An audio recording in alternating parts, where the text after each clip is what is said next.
This is Tennessee running back Jaylen Wright. Holy smokes, could this dude absolutely hit the gas. 4.38 speed, 99th percentile broad jump, and you can see that on film all the time. And that's going to be the thing that we have to discuss in this video, though, is how was he getting set up for all these explosive runs? And just a little stat to kind of start this show off, because I think it's really important for this video. He had more attempts with 5 or fewer defenders in the box than he did with 7+ defenders in the box. Now, I'm not talking about 8 defenders. I'm just talking about 7 defenders in the box. This Tennessee offense is very good for college because they play with so much spacing. As we're trying to do our job over here on the channel and project this thing forward, we have to really try to decide how much of this was because of his vision and his explosiveness versus just because he was getting to the second level. Only on 33% of his runs did he actually get hit at the line of scrimmage, which is a very, very, very low number. So super impressive once he gets to the second level. How he gets there,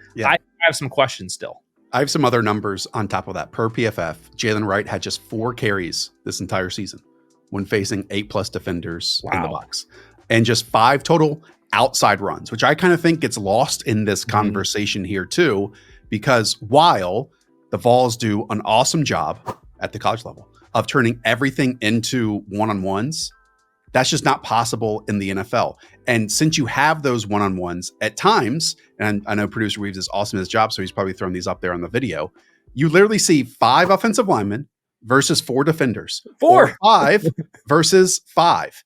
And so that leads to, at worst sometimes for Jaylen Wright, one-on-one situations. And then Josh Heupel does a sweet job with the wide receivers of turning them into true one-on-one situations. He literally makes it so, hey, I'm going to recruit really good athletes to maximize on their athleticism in one-on-one situations on the NFL field. And Hayden, how I kind of viewed it, he's running between the tackles so often. We'll get to those style of runs in a moment, but it's basically the bag drill at the NFL Combine, okay? In the first 3 steps, it's like step, step, step over the cones. And then the bag goes to one side, which is his offensive lineman, and he cuts off of it the opposite way. And then it's a runway, and he just runs in a straight line. That was so many of the Tennessee Volunteers runs this year with Jaylen Wright.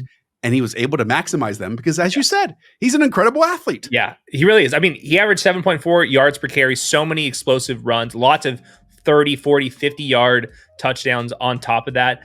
In terms of his like open field elusiveness, I didn't see like so much shake to like make me jump out of my seat. To me, he was just running right by guys. He's a little bit undersized, like 210 pounds is like big enough to carry a workload, but only 38th percentile BMI. I didn't see like massive legs out of him. I thought he went down at times, but in terms of just like having a lane and being able to hit it immediately, Raheem Mostert, Lamar Miller I brought up, Elijah Mitchell, these guys are just like boom, and you're off and running. He at least can do that.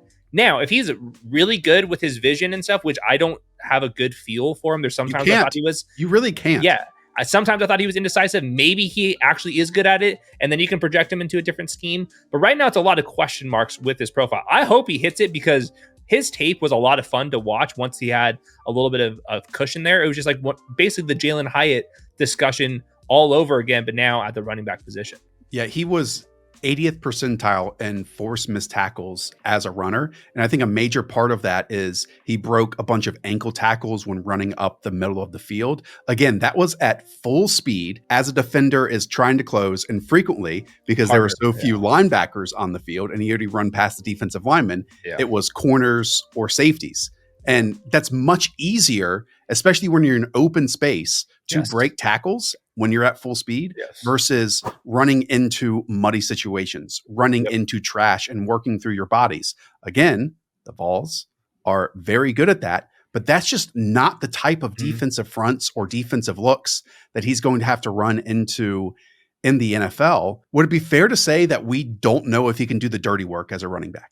I think that's totally fair. And I think that's going to be the reason why I have him a little bit lower. He's my RB6. I think there's some people out there that have him as like their RB1, 2, or 3.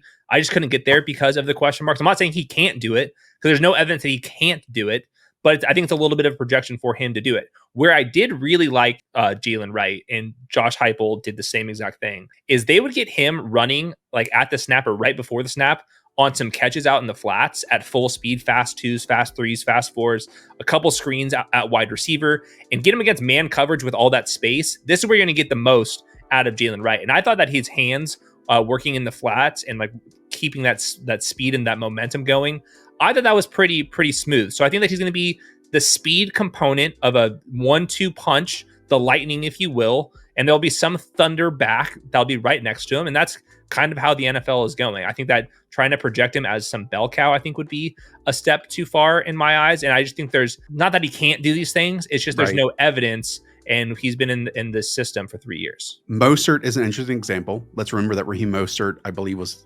either a 7th round pick or undrafted free agent. And right? 20 touchdowns. Right. He has learned to do this and has been in the right systems for it, right? There's like a spectrum of these pure athletes that either don't hit or hit. The bottom of that spectrum to me is Niall Davis. You remember him? Yep. Arkansas. Yep. And then at the top, it's David Johnson. And David Johnson had like this incredible fluidity to his game and was a very capable receiver, outstanding kick returner on top of that. So that's like when all the pieces come together. But just again, to outline the situation that Jaylen Wright played in, 344 players, running backs and quarterbacks in college football last season had 100 plus carries. Okay. Jaylen Wright was 19 with an average of 3.1 yards afforded to him before first contact out there. 232nd in the country of his yards were after contact this past season. On top of that, we mentioned the 8+ man boxes. Just 3% of his runs were against 8-man boxes. Only 3 running backs in the NFL last season saw under 10%, and none, obviously, at 3%. So, like, again, totally understand that he's 92nd percentile in yards after contact. Totally understand that his first 5 yards in his burst that he plays with, and also the 98th percentile broad jump, 86th percentile vert that he brings the table to 1, 5, 5, 10 yards. But I'm just saying he is all athlete right now. And I don't even know how NFL coaches can trust that he can carry out the rushing assignments that they're going to have to see in the league. Yes, there were plenty of pulling offensive linemen. There was power, there was trap, there was all this stuff. But it was all just glued between the tackles. And so it was very decisive of cut off your guy when you see a lane and run in a straight line. Yeah. He did sometimes drift to the sideline and outrun people that way. But just going through all these other running backs in this class, very different. Other than USC and Marshawn Lloyd. Let's put sure. Yeah. I mean, total outliers. 7 career under center runs. So he's another one of these backs that never ran under center. They would pull these linemen in this offense, but which makes it very defined. Yes. The first level, it's up the middle. And then from the second level, it's based off his speed. He can kind of go everywhere. So yeah, I don't know what to do with him. I can see him being really good because, like, to me, like the athletic profile that we saw, it translates to the tape. Like every single time he has the ball, I'm seeing somebody that's absolutely flying down the field. But at the same time, only 13 touches per game in his final season. So there's a little bit of like how much volume could he get here?